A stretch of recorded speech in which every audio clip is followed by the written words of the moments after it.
በኢትዮጵያ በ400 ሺህ ሄክታር መሬት ላይ ድንች ቢመረትም በሚፈለገው መጠንና በሚፈለገው የጥራት ደረጃ ልክ ባለመመረቱ ሳቢያ አሁንም ድረስ ከውጭ ሀገራት ድንች እየገባ እንደሚገኝ ተገልጿል። የተገለጸው የድንች ምርታማነትን ለማሳደግ የኢትዮጵያ ግብርና ምርምር ኢንስቲትዩት ከአየርላንድ የድንች ምርምርና ልማት ማህበር ጋር በመተባበር ባዘጋጀው የስልጠና መድረክ ላይ ነው። በዓለማችን ላይ በሶስተኛ ደረጃነት የሚመረተውና ለዕለት ተዕለት ምግብ ተፈላጊ የሆነው የድንች ምርት በኢትዮጵያ መመረት ከሚገባው መጠን በታች እንደሚመረትና ከውጭ ሀገራት እንደሚገባ ጭምር ነው የዘርፉ ተመራማሪዎች የሚያስረዱት። አሁን በኢትዮጵያ ውስጥ ከ400 ሺህ ሄክታር አካባቢ ነው ድንች የሚመረተው። በአንድ ሄክታር በአማካይ ከ14 እስከ 17 ቶን ወይም 140 እስከ 170 ኩንታል ነው እየተመረተ ያለው። ነገር ግን በምርምር የወጡ ዝርያዎች እስከ 250 እስከ 350 ኩንታል በሄክታር ይሰጣሉ። ይሄ በገበሬ ደረጃ ማለት ነው። በምርምር ግን እስከ 400 500 ኩንታል በሄክታር የሚሰጣሉ። ስለዚህ ይሄ በምንፈልገው ደረጃ እየተመረተ ነው ማለት አንችልም። ከዚህ በላይ መሆን ነበረበት። ነገር ግን ምንድነው አንድ ችግር ያለው አንያ የዘር ችግር አለ። የዘር አቅርቦቱ በጣም እንትን ያለ ነው። ስለዚህ ድንች በምንፈልገው ጥራት በምንፈልገው ብዛት እየተባዛ አይደለም ያለው። ሁለተኛ በሽታዎች አሉ። በተለይ ደግሞ ዋግ የሚባል ይሄ የሚያቃጥል ቅጠሉ አለ። እሱ እርግጥ መድኃኒት አለው። አሁን የሚቋቋሙ ዝርያዎችም አሉ። ነገር ግን አሁን በጣም ባክቴሪያ በብዛት እየተስፋፋ ነው ያለው። አጠውልግ የሚባል አለ ወይም ደግሞ በእንግሊዝኛ ባክቴሪያል ዊልት ነው የሚሉት። ይሄ አሁን ከዞሩ ጋር እየተስፋፋ ያለ ጉዳይ ነው። ስለዚህ ይሄ አንዱ ችግር ነው። ተመራማሪው አክለውም ከዚህ በተጨማሪ አርሶ አደሩ የተሻሻሉ የድንች ዝርያዎች ከየት ማግኘት እንዳለበት መረጃ እያገኘ ለመሆኑን ያነሱ ሲሆን ይህ ደግሞ ሌላኛው በድንች ምርታማነት መቀነስ ላይ የሚስተዋል ችግር መሆኑንም ነው ያነሱት። ኢትዮጵያ በድንች ምርት ራሷን ከመቻል አልፋ ወደ ውጭ ሀገራት መላክ እንድትችል ድንች ከተመረተ በኋላ የሚቀመጥበት ማቀዝቀዣ እንደሚያስፈልግም ምክረ ሀሳባቸውን ለግሰዋል። የተወሰነው ደረጃ ወስከት ይደረጋል። ወደ ጅቡቲ፣ ወደ ሶማሊያ፣ ወደ ሱዳን እስከ 40 ሀገር ድረስ ኤክስፖርት ይደረጋል። ግን ምንድነው በምንፈልገው እንትን አይደለም። አብዛኛው ደግሞ እንትን የሚደረገው በኢንፎርማል በሆነ ዝም ብሎ ደግሞ ይሄዳል። ወደ ኬንያ አሁን ዝም ብሎ እንትን ይሄዳል። እንደ ሌላው እንደ ላይቭ ስቶክ እንትኖች ዝም ብሎ እንደሚወጡት ልክ እንደዚሁ ያለ ቀረጽ ያለ ኮንትሮል ሳይደረግም ይደረጋል። ግን እናረጋለን፣ ከውጭም እናመጣለን። የውጭ መጣነ ትልልቅ ሆቴሎች አሁን እንደነ ሸራተን እነዚህ 5 ስታር ሆቴሎች ከውጭ ያመጣሉ።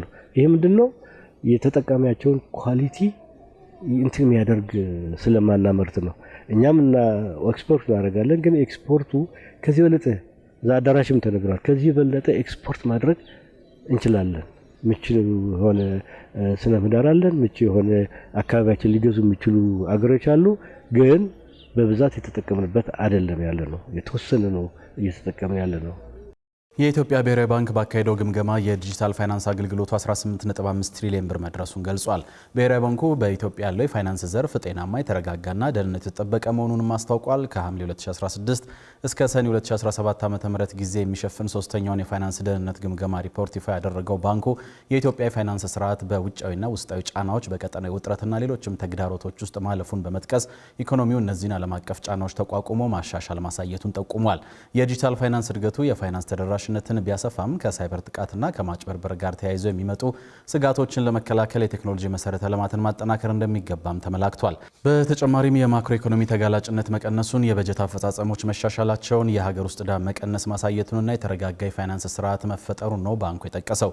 የበጀት ዓመቱ የዋጋ ግሽበት የቀነሰበት በመሆኑ ለፋይናንስ ተቋማት የተረጋጋ የስራ አካባቢ መፍጠሩን የገለጸው ባንኩ በተካሄደ ጫናን የመቋቋም ምርመራ የኢትዮጵያ ባንኮች ማንኛውንም አይነት ድንገተኛ ኢኮኖሚ መዋዠቅን የመቋቋም አቅም እንዳለ ቸው ተረጋግጧል ነው ያለው። የባንክ ዘርፉ ካፒታልን በማጠናከር የብድር ጥራትን በመጠበቅና ትርፋማነትን በማሳደግ ረገድ ስጋት የቀነሰበት ስለመሆኑም እንዲሁ አስታውቋል። በነዳጅ የሚሰሩ ተሽከርካሪዎችን ወደ ኤሌክትሪክና ተፈጥሮ ጋዝ በመቀየር ነዳጅን በቁጠባ መጠቀም እንደሚገባ የትራንስፖርትና ሎጂስቲክስ ሚኒስቴር ጥሪ አቅርቧል። ሚኒስቴሩ ባወጣው መግለጫ ይህ ጥሪ በዓለም አቀፍ ደረጃ እየታየ ያለውን የነዳጅ ገበያ መዋዠቅ ለመቋቋምና የኤሌክትሪክ ተሽከርካሪዎች ፖሊሲ ይበልጥ ወደ ተግባር ለመቀየር ያለመ ነውም ብለዋል። በአሁኑ ወቅት በመካከለኛው ምስራቅ በተከሰተው ጦርነት ምክንያት የዓለም የነዳጅ ገበያ ለከፍተኛ መናወጥ በተጋለጠበት በዚህ ወቅት ሀገሪቱ ቀደም ብላ የጀመረችው ኤሌክትሪክ ተሽከርካሪዎችን የመጠቀም ፖሊሲ ኢኮኖሚውን ከፈተና የሚታደግ እርምጃ መሆኑን መሆኑ በተግባር እየታየ ይገኛልም ነው ያለው ሚኒስቴሩ። እስከ 20 ቶን የሚጭኑ ተሽከርካሪዎች ወደ ኤሌክትሪክ ከዚያ በላይ የሆኑት ደግሞ ወደ ተፈጥሮ ጋዝ እንዲቀየሩ መንግስትና የግል ዘርፉ በቅንጅት እንዲሰሩ አቅጣጫ መቀመጡን በመግለጫው ላይ ተነስቷል። በፌዴራልና በክልል ደረጃ ያሉ ሁሉም የመንግስትና የፕሮጀክት ተሽከርካሪዎች ሙሉ በሙሉ ወደ ኤሌክትሪክ ኃይል እንዲዛወሩ የተጀመረው እቅድ ወደ ተሟላ ተግባር እንዲሸጋገር የተወሰነ ሲሆን ከዚህ በተጨማሪም ህብረተሰቡ የጋራ የህዝብ ትራንስፖርት አገልግሎቶችን በስፋት እንዲጠቀምም ጥሪ ተላልፏል። ከአንድ ቤት ብዙ መኪናዎች ይዞ ከመውጣት ይልቅ በጋራ የመጠቀም ልምድ እንዲዳብር መልእክቱን ያስተላለፈው ሚኒስቴር መስሪያ ቤቱ አጫጭር የከተማ ጉዞዎችን በእግርና በብስክሌት በማድረግ የነዳጅ ቁጠባ እንዲደረግም ነው ያሳሰበው። ተመልካቾች የምትከታተሉት የአዲስ ነገር የጠዋቱን የሀገር ውስጥ አጫጭር መረጃዎቻችንን ነው። በዓለም ላይ በየዓመቱ ከ1 ሚሊዮን በላይ ሰዎች በአንጀት ካንሰር የሚጠቁ ሲሆን በሀገራችን ደግሞ ከ6000 በላይ ሰዎች በዚሁ የካንሰር አይነት እንደሚጠቁ የጤና ሚኒስቴር አስታውቋል። ሚኒስቴሩ ይህንን ያሳወቀው ከጥቁር አንበሳ ስፔሻላይዝድ ሆስፒታል ጋር በመተባበር የዓለም የአንጀት ካንሰር ወርን ምክንያት በማድረግ የግንዛቤ ማስጨበጫ መርሃ ግብር ባካሄደበት መድረክ ላይ ነው። በመርሃ ግብሩ የአንጀት ካንሰር የህብረተሰብ የጤና ችግር እየሆነና ከጊዜ ወደ ጊዜ ችግሩ እየሰፋ በመሄድ ላይ እንደሚገኝ የተገለጸ ሲሆን በወንዶች ላይ ከሚከሰቱ የካንሰር አይነቶች የመጀመሪያውን ደረጃ የሚይዝ ነው ተብሏል።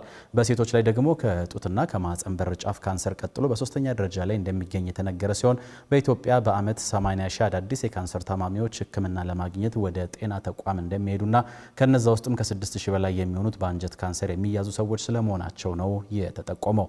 ጤና ሚኒስቴር የአንጀት ካንሰርን ቀድሞ በመለየት በሕክምና መዳን የሚቻል በመሆኑ ህብረተሰቡ ተገቢውን ግንዛቤ እንዲጨብጥና ሁሉም የድርሻውን እንዲወጣም ጥሪ አቅርበዋል። የኢትዮጵያ ሜትሮሎጂ ኢንስቲትዩት በቀጣዩ የበልግ ወቅት ሶማሌና አጎራባች ክልሎችን ጨምሮ የበልግ ዝናብ ተጠቃሚ የሆኑ የሀገሪቱ አካባቢዎች መደበኛና ከመደበኛ በላይ ዝናብ እንደሚያገኙ አስታውቋል። ኢንስቲትዩቱ ይህንን ያሳወቀው 2018 ዓ.ም የመጪው የበልግ ወቅት ክልላዊ የአየር ጠባይ ትንበያን ይፋ ባደረገበት መድረክ ላይ ሲሆን ከአገራዊ ትንበያ አኳያ በተለይ በሶማሌና አጎራባች ክልሎች የመጪው በልግ ትንበያ ወቅት መደበኛና ከመደበኛ በላይ ዝናብ ያገኛሉ ብሏል። የአየር ጠባይ ትንበያ መረጃን ተደራሽ ለማድረግ በተለያዩ የሀገሪቱ ክፍሎች 11 ሜትሮሎጂ አገልግሎት መስጫ ማዕከላትን በማደራጀት በእነርሱ አማካኝነት የአየር ሁኔታ ትንበያ መረጃዎችን ለህብረተሰቡ በማድረስ ላይ መሆኑንም ገልጿል። መረጃው የኢትዮጵያ ሜትሮሎጂ ኢንስቲትዩት ነው።